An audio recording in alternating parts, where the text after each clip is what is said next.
Welcome to the Genius Factory. Enjoy the video.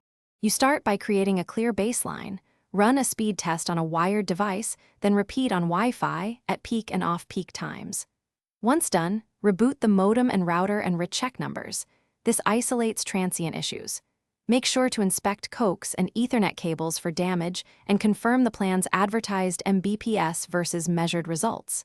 If baseline matches plan, you'll focus on local Wi-Fi tweaks. If not, you'll have data to escalate with your ISP. Next, you tackle the complex middle work. Move critical devices to Ethernet and test with a Cat5e or Cat6 cable to rule out Wi-Fi interference. Update router and modem firmware. Change the 4 GHz channel to a less congested option and prefer 5 GHz for nearby devices to gain speed. Once done, enable Co-S for priority traffic, disable unused services that consume CPU, and verify your modem's DOCSIS version.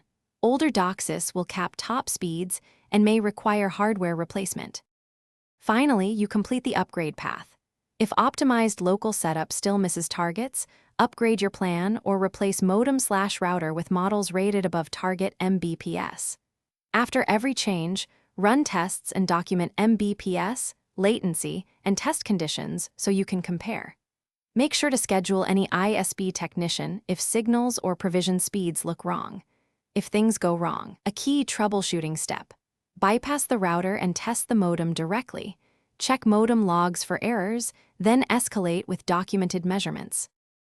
Thanks for watching. If you found this helpful, don't forget to like and subscribe.